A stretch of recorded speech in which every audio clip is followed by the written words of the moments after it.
let's see. Where on earth did I save it? Oh, here we go. The folder. Folder is important. Okay. Let's wait for people to join. And I see already Layman and my favorite Brony is in the chat, which is good. So it's good. Yep. There we go.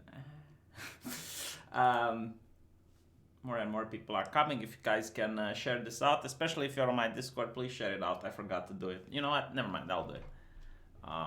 Give me a second.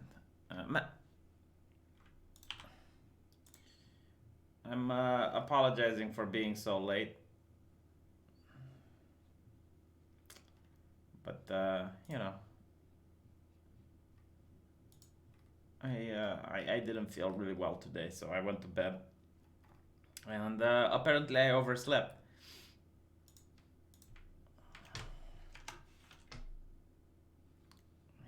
Fuck! I shared the wrong link. Sorry for the dead there.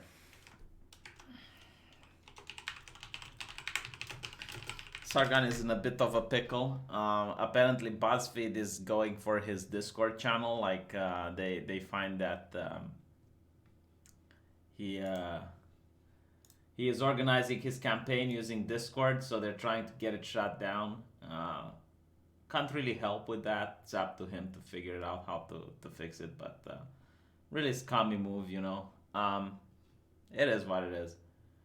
We'll woke up to that. I guess like what can you expect, you know? But meh. Let's wait until more people join, and then we can actually go with the episode. I like when I move the camera like this, huh? I feel like a thought. I feel like a sexy woman with big tits that's like manipulating the camera. Yeah, I mean, basically, what happened is a couple of people joined the Discord server, posted some important shit. Like, the thing is, I am on that server a lot of the times, and I never seen like anything obnoxious posted. Like the mods usually do a good job in removing that stuff, but I guess BuzzFeed managed to find a couple of individuals that posted things like "kill all MPs" and shit like that, and it's like, well, why not go after them? You know, they're the ones that posted it. I really hate the guild by association shit, but anyway, I don't think that this is going to be a major offset for him like it was expected. He expected this. He already has like a backup server that he's going to use. I like the fact that they go after him a lot, not Dankula. In a way, they know that Dankula probably doesn't have a lot of chance of winning because Dankula is on Scotland, and UKIP doesn't really have that much influence there. But they do go after Sargon a lot, which means they are afraid. So I guess that's a good thing. Apparently, also Jimmy Dore is not with the Young Turks anymore, which is interesting. Okay. I want to be more financially supportive and engaged with you, but due to the obvious, I stopped using Patreon last fall. Do you have something else? Yeah, I do have Subscribestar. It's in the description of the link. So please, if you want to contribute, you'd really help if you give me some money there, because yeah, I did take a huge blow on Patreon because Sargon decided to say the N word. Imagine that. All right, let's talk about Game of Thrones, which is why I'm sure you guys are here. I liked the first episode of this season. I feel as if it's going back to the books. It felt as if it's written by Martin. My bad. With a couple of exceptions. Let me just open the chat on my telephone. Huh? Can you say telephone, or do you have to say cell phone? Actually, it's smartphone nowadays, isn't it? Just figured out how to make it. So the previous season, in my opinion, was the worst season in Game of Thrones. I think it's when Game of Thrones decided to go woke, and it went so woke that it started ignoring the books. So you can see a huge drop in quality. You can see like a major shift away from what Martin would have wrote in his books. And I'm saying this as a person who enjoyed reading them. Now, this particular season seems to be a little bit different. Let me just fix the camera for a little bit. Let's see, it's a little bit tilted. All right, so this season seems to be a little bit different. I think Martin might have had a little bit of influence in making this particular episode. Hopefully, the rest season will be like this because it was really good. Now, there's two ways I could do the review. I could just tell you guys everything from top to bottom and going through the important phases, but I decided to just go scene by scene and talk about the things that happen, right? So this is in the beginning, and we notice the Dothraki, they're not the Dothraki, sorry, the Unsullied going into the Stark's castle, and I could be a little bit iffy and say that it's kind of weird that these people, they come from the hottest climate of their planet, and they're going now into the winter, and they don't seem bothered by it. But I don't have really much of a problem with it. I guess I could throw it on their really harsh and rigorous training that you saw in season 4. Like they cut off the nipple of one and they didn't even flinch. So this the fact that they're not even bothered by the cold shows just how well trained and what a powerful fighting force they are. I really appreciated this. It's kind of cool. I really hate, by the way, the relationship between these two. This was just absolutely fan service.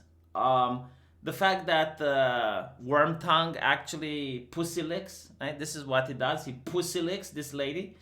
Was a little bit, how should I say? It wouldn't happen in the books, okay? Like R.R. Martin was writing realistic characters that were driving the plot. And I'm saying this, like you have the supernatural elements like the dragons and all of that and the magic and stuff like that, but the characters would act like human beings. They would act like how would medieval people act if dragons existed. And in this case, this gentleman, he doesn't have his cock and balls, right? I believe Daenerys says that the pillar and the stone was removed shortly after birth, or at least at a very young age. So Wormtongue should not be able to use his tongue as a worm in this lady's honeypot. Okay, like a person that's castrated since before birth, he does not have any sexual urges, he does not have any such desire, he would probably find it incredibly disgusting. And the only reason that the showrunners made this relationship between these two characters is completely 100% fan service. I disavow, I disapprove, I disagree. I think it's against the sexuality of this character. Like, I understand there's 70 genders, this gentleman should be a gender. A gender, and an agender person does not go like towards a woman's coochie. Now, in the next scene, we see the Northlanders being very distrustful of the newcomers. They do not like seeing the Unsullied. They do not like they disapprove of this relationship. Look at their faces, right? They disapprove of this relationship. They do not like it. See, this is how I looked. This is how I looked when I saw the coochie scene. When I saw Wormtongue doing what his name is suggesting. When I saw the this is exactly like my face. My face here. Okay, and this is my ex-girlfriend that was also looking at it. And, and probably this is like one of the fangirls that were shipping the relationship. This is what they call they're freakish human beings that are doing like the shipping of relationships. Very disturbing. And this is how they would probably look like. Finally. Yeah, people like this ruin the show. But anyway, I did appreciate the fact that the Northlanders do not like newcomers, which is perfectly according to the books. They would never accept a different army. Then again, they would never dare to talk against Jon Snow and Lady Sansa, so all they can do is glare, And to be honest, if you ever come to Romania and you go into one of the rural villages, now the Romanian rural villages are places that are stuck in time, in the medieval era. I'm not even kidding. Like people still shit in a PV outside. That legitimately is in Romania, right? And if they don't know who you are and you just walk into the village, you will see people that sit at the fence, of their homes, and this is the exact look that they give to you. Very very distrustful look, like who the fuck are you and why are you doing in their village? So I perfect acting, very very well done.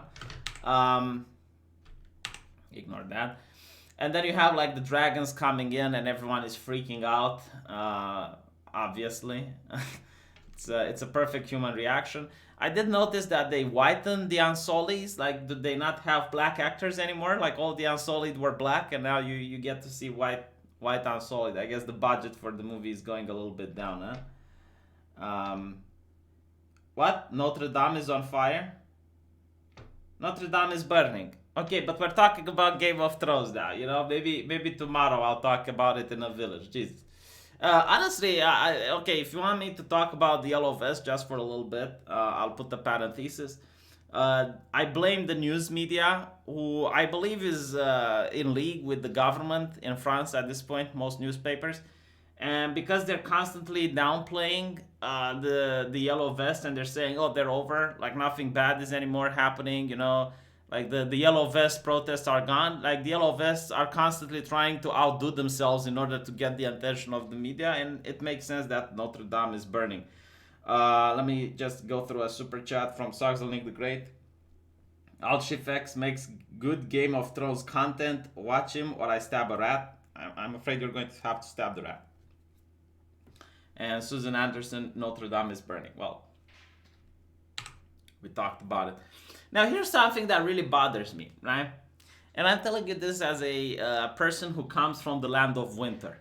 The snows in Romania are absolutely atrocious. Like, you get snows where they're twice as high as a bus, if you can imagine. Like, the snow, which is pushed on the side of the road, is twice as high as a bus. Let me actually show you a picture so you can understand just how the meteorological order is in my country.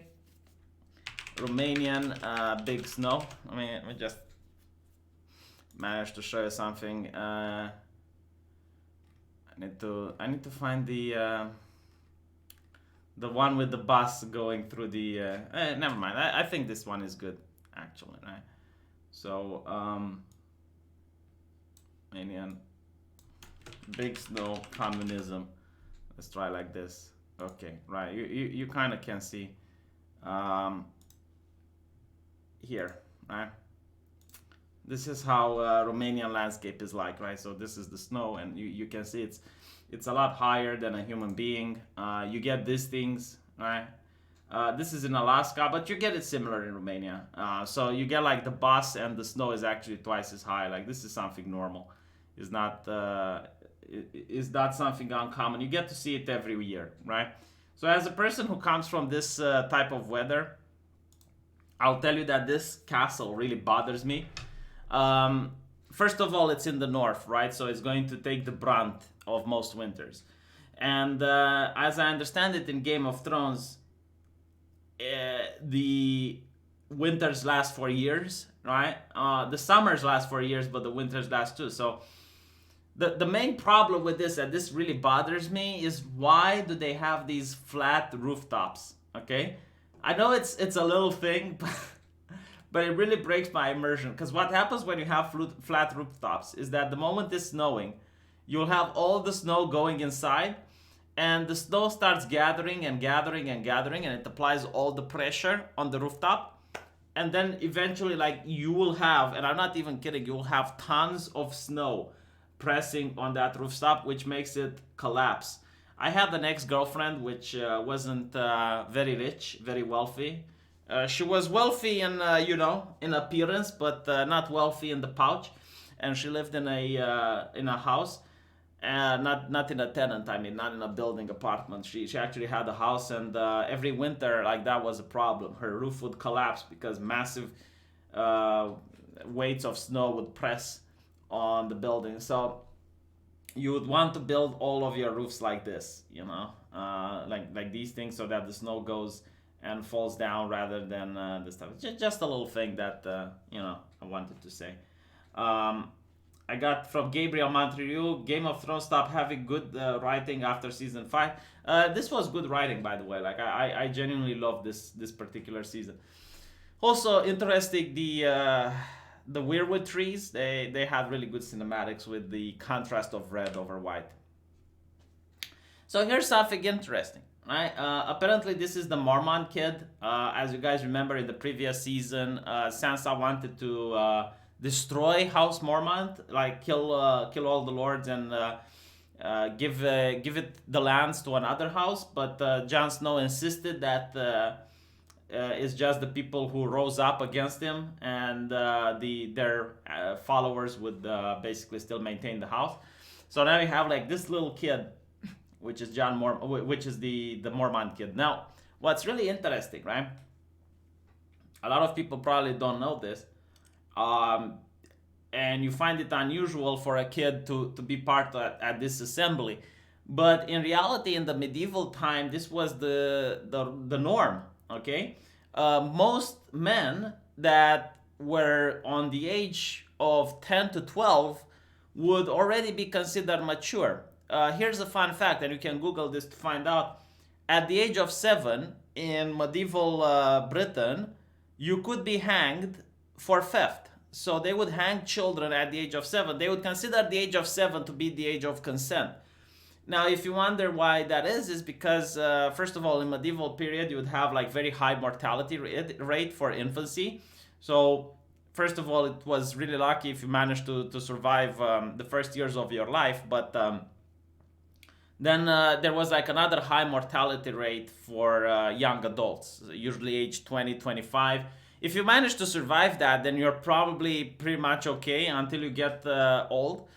There were very few old people in medieval times, which is why, the elder of the village was someone that was considered wise and someone that was admired, and people would go for him to advise because elderly people were quite rare. But young people were definitely the norm. Like, they were expecting you to get married by the age of 7 to 9, at least in my country. I don't know about yours. So usually kids that were young as 7, they would already start to work the field. They would already start to take a lot of responsibilities and do house chores and stuff like that. So in this particular case, yeah, it makes sense that you would have like a 7-year-old kid that is now in charge of the whole house, right? Like, he is the leader of his house, and he is expected to act like it. And you should see more kids in this assembly of adults. In fact, like, most of these would have to be young people, because there was a war that went on, and most old people died. So you would have like these young children basically speaking on behalf of their entire house. Yeah, here you have just this one. And if you read the books from R.R. Martin, like, most of the characters are much younger. He actually studied medieval history, and he basically had like a lot of children in the books. I believe Daenerys is like 13 or 12 in his books, but it actually makes sense that on television they wouldn't cast, a 12-year-old girl getting raped by a Dothraki, because that would definitely... I don't even know how that would fit. I'm all for freedom of expression, and I understand that in a book it's one thing to write something like that, but to actually have it on a main television show, yeah, so it kind of makes sense that...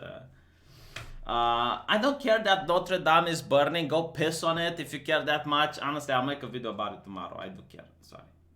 I'm not going to address it. And by the way, you have like this another child, right? Which is I forgot her name, but she's from the House Bear, right? Whatever. She's giving sass to Jon Snow, and at this point, like, why wouldn't she? Everyone tolerated her up till now, and I guess she's the one that manages to speak things that no one else dares, right? Like, it's not politically correct to say that Jon Snow is not the king anymore. He's not the king in the North. So basically, she's calling him out on it because the deal that he struck with Daenerys, it's like, he bent the knee to her, and they're not really comfortable with that. because they basically had a couple of wars in order to try to get the independence of the North. But no, it perfectly makes sense if you think about it, right? Like Jon Snow comes back, oh, the White Walkers, the undead, oh, they're coming, and none of these people ever saw these creatures, right? Like none of them ever saw them, so they don't really understand just how dangerous they are. And for them, it's like, why the fuck did you bend the knee? You know, it's like the undead are coming. The fuck cares about the undead? You know, the Lannisters are real. Like they actually know the Lannisters. They know them as an enemy. So I do think it's good writing in a way that most of them do not accept this. Another reason that I think this season is better compared to the old one is that Tyrion was suffering from Daenerys cockitis.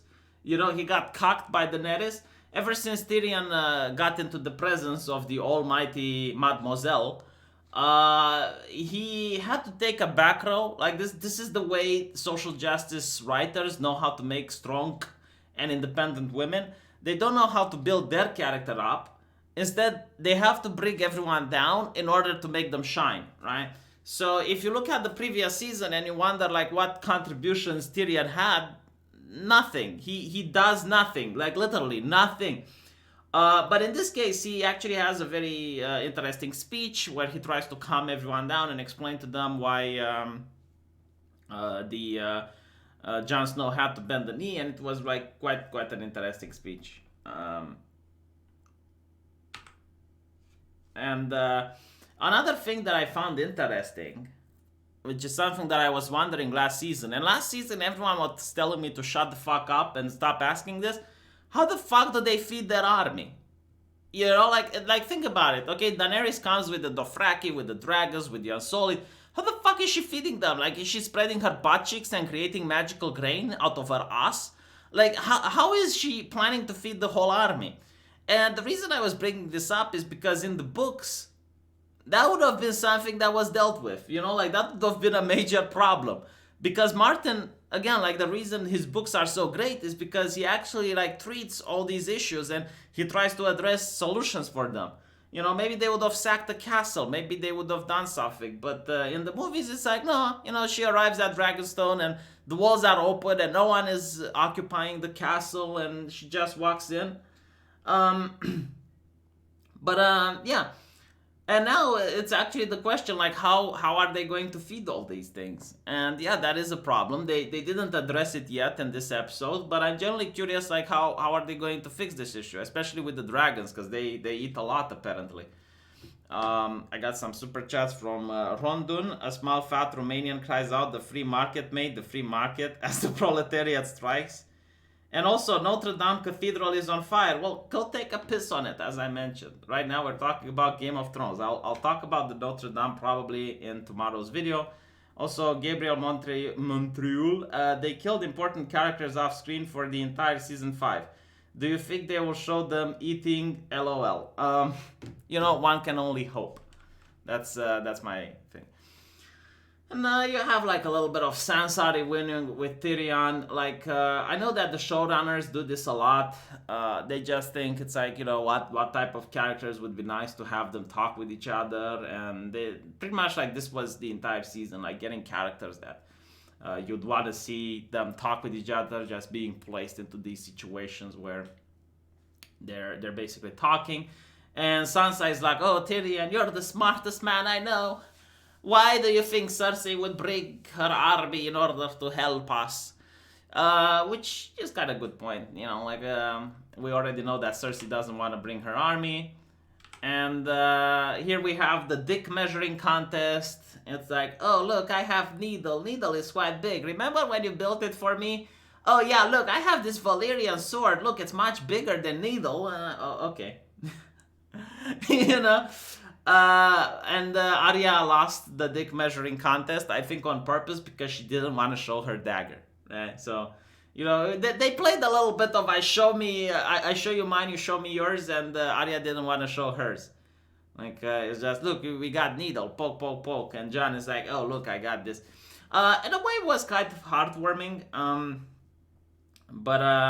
it was kind of cute, I agree, but honestly, it's a lot better than the previous season where Arya fights Brienne.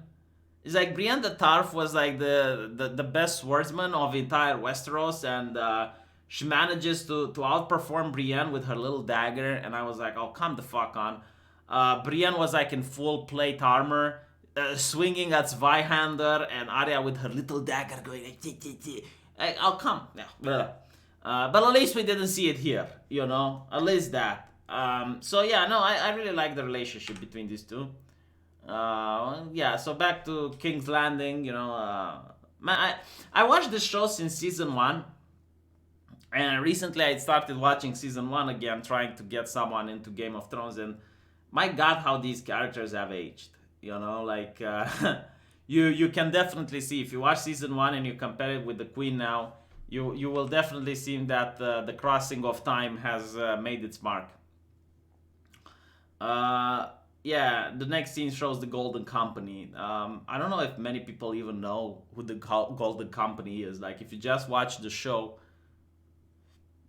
it's like, who the fuck are these people? You know, in the books, it's much more emphasized about the Golden Company, and there's another character, another Targaryen, which apparently survived, and the Golden Company is loyal to him. So there's like a little bit more of a backstory. But here it's like, yeah, well, it's the Golden Company. Who are they? You know, maybe they were like mentioned once or twice in the previous seasons, but. And what I really hate is the new character, right? Like the new Greyjoy. Honestly, I wish I didn't read the books. In the books, he is this pirate which drives a ship called the Silence, and in his ship, everyone has his tongue ripped out. Now, what's interesting is that he went to the ruins of Valyria, which, unlike the show, very few people who went there ever came back. So he managed to go to this mythical place, to this place of ancient wonder, and he came back and he brought a lot of artifacts. And one of the artifacts that he brought is a horn that you can use in order to control dragons. So whomever blows the horn is going to be able to influence the dragons, but he's also going to die. So it's a very powerful artifact, which has very big downsides to using it. And yeah, that's really great. And you don't see anything like that in the show. You know, he's just an asshole. He's just like a random dude. And it's not really that interesting, to be honest, right? Like, there's no mystery around him. There's no mystique. He should be like the new,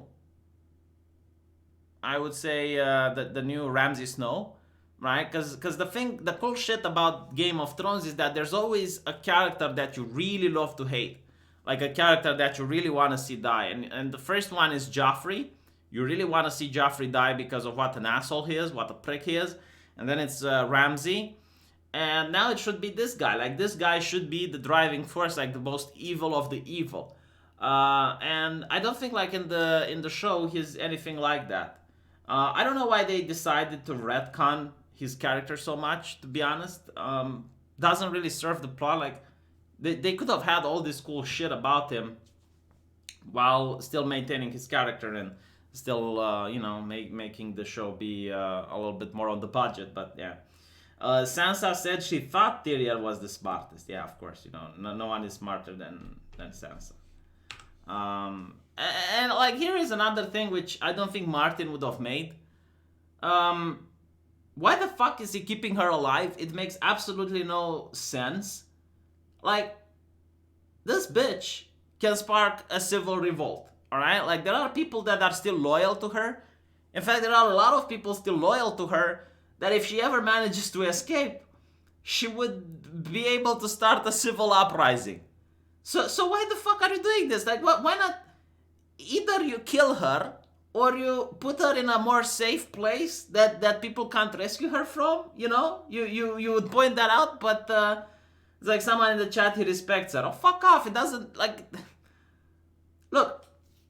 There's two options, right? Either this character is so arrogant to the point where he's so stupid, in which case he would never have the brain and capacity in order to reach the position where he is in, or number two, it's bad writing, and I go with bad writing. If you wanted good writing, you could still have like a way to keep her alive. You could still have a reason, like maybe she's got some information that this guy needs, and she's being tortured. You know, like that would have definitely been a little bit more reasonable. Maybe she's got like, I don't know, a child that, you know, maybe he's being incestuous and put a child in her belly and he's keeping her until the child is being born, and that would like add to his evil character, to his evil nature. But this is just stupid. You know, like there is no logical consistency why he would keep her alive. And as a result, we'll see that she actually escapes. And it's like, she says, yeah, you chose the losing side. And he's like, oh yeah, maybe, but I'm going to fuck the queen. Like, you're going to fuck this woman, really? Like this is his entire ambition. This woman, like, look at her. You know, at this point, even in the books, she is old and she lost her beauty. She's not in her prime. Like, I would understand if you wanted to fuck like someone that's actually good looking and, you know, like some, yeah, it makes really no sense. You know, it's like, yeah, I want to fuck the queen. Really, this is, huh? I mean, I think he can do better, is what I'm saying. Also, we noticed that the show is moving away from its social justice chains by having naked scenes again. Like, if you look in Game of Thrones season 1, there's a lot of boobies, there's a lot of tits, you know, there's a lot of tushy, and finally we get to see some tushy again, which I don't think happened last season, right? Like, it happened almost not at all. They wanted the show to mature, to move away from its sinful past. Well, okay, we're back to the sinful past. I'm glad that we finally see some boobies. And yeah, apparently he fucked the queen. Not that I fucking care. It's like, my god, this is just such bad writing. Like, I can't, look. I can't believe that this entire character's motivation is to fuck. I genuinely cannot. Alright? And he's like, oh, I'm going to put a prince in your belly. It's like, okay, right, you're going to put a prince in her belly. You realize that paternity tests aren't a thing in this universe? Like, she can claim the child belongs to anyone. You know, like, if she wants to just say, yeah, the child belongs to, I don't know, some random guy, it's a bastard, she can just say so. So, like, his entire plan is just so stupid. But not only that, What's interesting is, like, that pisses me off is how on earth is Cersei in command of anything? Like, why do people respect her? Why do people even care about her? You know, why do people even give a shit? She doesn't have the Lannister army, right? Or maybe even she does. Let's say she has the Lannister army, which technically she doesn't, because they don't, in this medieval society, they follow men, they don't follow women.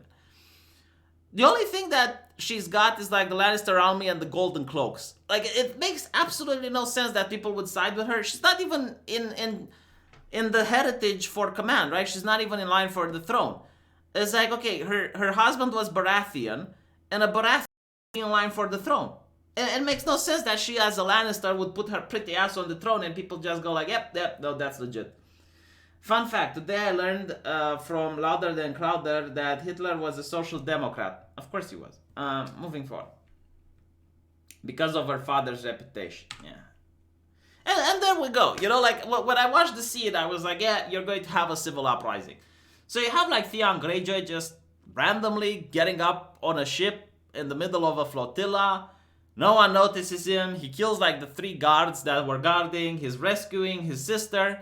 And they're going back on the island that they came from in order to take it back from Theon and have it like a place for Daenerys to be able to find refuge if the war goes south. Who could have foreseen this? Who could have thought? Wow, I would have never. I really love the conversations between these two gentlemen. I'm going to miss Game of Thrones because just how good this actor is. I don't know the name of the actor, but my god, he is stealing every single fucking scene.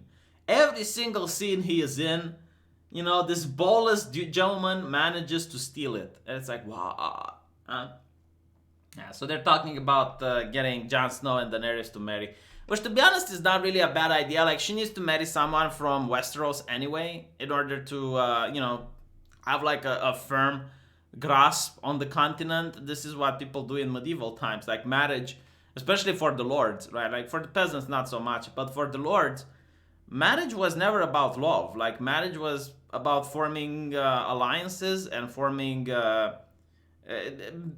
if you play medieval Total War, you'll notice that the diplomats are usually princesses, and yeah, princesses are actually used as powerful diplomatic alliances. You know, like if my country has the queen marrying your country's king, then my country will never attack yours because the queen is there, so it's her country technically. They would view like the way medieval people would view marriages is pretty much like they would treat their country like the king would treat his country as his house, as his property. And marrying his daughter to another house would basically mean that you're bringing the houses together. Like you're basically my house, your house, and now it's something that we both share. So yeah, like marriage was very important. What I do hate, by the way, like, and this is something that I really don't like about the show, is how they managed to cock the Dothraki. Like the Dothraki were these people that like to rape and pillage, right? Like they were pretty much like savages, to be honest, right? Like they were like the Huns, they go into a city, they kill everyone, they rape all the women, they plunder, they pillage. They're some scary motherfuckers. Like most cities just pay them off so that they go somewhere else, right? But now they're like these gentlemen, like these loyal bodyguards that just come in and it's like, oh yeah, my lady, this happened, this and this happened, and blah blah blah. It's it's kind of like, I don't know. That there was like no infighting basically. Like she just at one point burned a hut and everyone just kneeled, and from that point forward they become civilized and loyal and obedient people that dropped their toxic masculinity and became believers in the Daenerys way. And yeah, here we have like another $1 million spent on CGI. I wish they would spend more on script writing than on CGI, but to be honest, like this season, I'm perfectly happy with the money they spent. Now, if you read the books, apparently flying a dragon requires a saddle.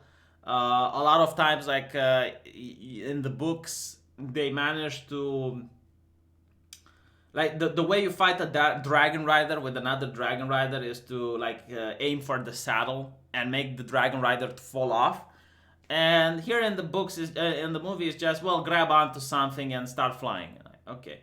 But what I do like is that the way Jon Snow flies is he doesn't have the ability of strong, independent woman. So when he flies the first time, he is very clumsy. He's like, Daenerys never had that moment.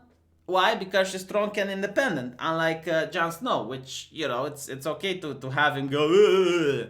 You never had that with Daenerys, did you?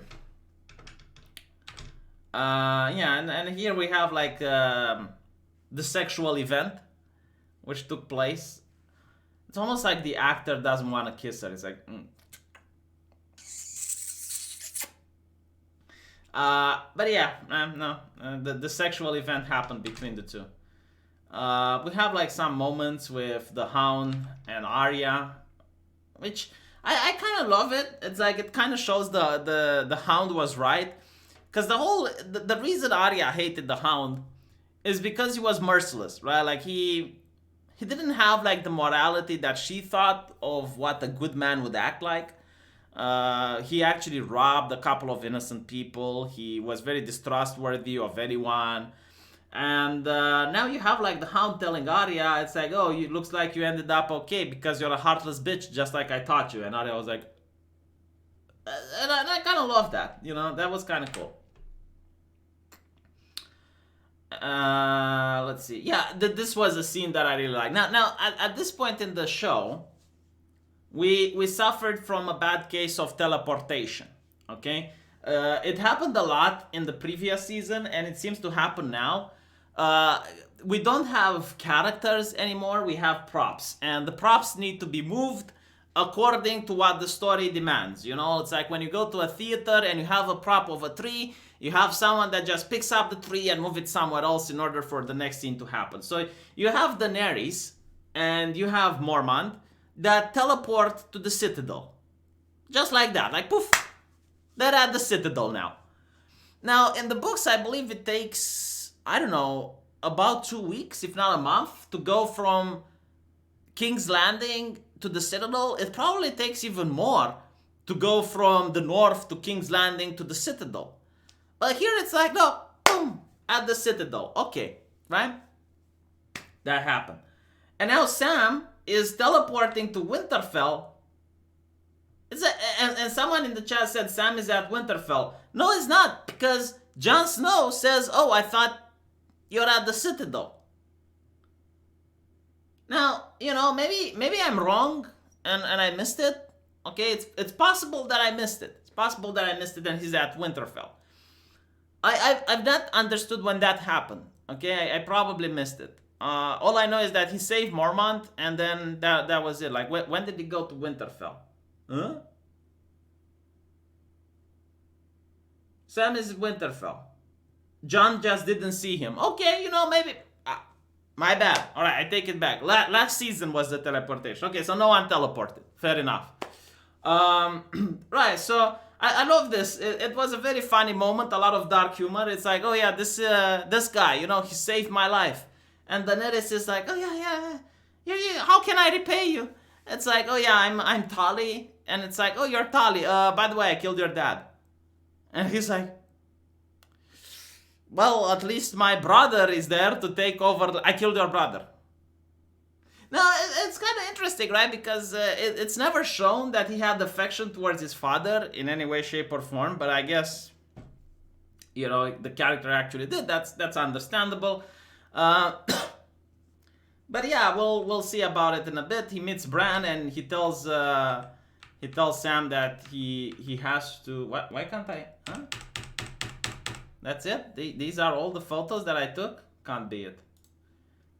Cannot be it. Let me check. Yeah, they're not. I got more. Yeah. So Bran tells Sam, oh, by the way, you need to tell Jon Snow that he is the heir of the throne, as if that would actually change some shit rather than complicate it. You know, like, the thing with medieval time is right now, if I find out that I'm Bill Gates' son, right? My mom had an affair with Bill Gates. And I am entitled to half of Bill Gates' fortune. I can simply just go to the authorities. You know, I can sue Bill Gates' heir. And I say, no, I need to come in and take a place at the will. You know, I need to take a place at the table. And it's the government that enforces that shit. But in medieval time, unless you have a big army in order to claim the throne, no one gives a shit. Alright? So, yeah, this actually complicates things. He tells Jon Snow, yeah, by the way, you're the true king in the north. Well, what I really didn't like is that Sam, who is a very educated individual, tells Jon Snow that it's not okay that the queen killed my father and my brother. It's like, bitch, they picked up arms against her, okay? They slaughtered her army, and they would have probably did the same to her. Like, this is the law of medieval time. You are offered, and not to mention, like, she was already more kind than usual. Like, she offered them a chance to bend the knee, and because they refused, that's, like, for a person in medieval time, that would have even been inconceivable. Like, there was no discussion, no debate. It's perfectly accepted that you would do this. Like, they were captured prisoners. It's like, yeah, they were captured prisoners, but as I pointed out in the beginning, let's go back here, right? She is a captured prisoner as well. But because of the lineage, because of the bloodline, she is a huge danger because she can spark a civil war if freed. And as we can see, right, like, because she is freed, she actually manages to spark a civil war. You're using our morality of the time. You're using the morality of the present and you're applying to a medieval time. If you read the books, Robert Baratheon wanted to kill Daenerys even when she was a child. They wanted to kill all the lineage of the Targaryens just to avoid this shit. Right? Like, this shit was quite often in medieval time. It happened so many times to the point where people realized it and started killing. Why do you think Cleopatra and her children were killed? Right? Even though they're children and they're innocent, it's to avoid this. Like, you're basically avoiding a civil war. You're avoiding, an uprising and many more bloodshed, and you're also solidifying your place in power. So, yeah, even in medieval with magic. And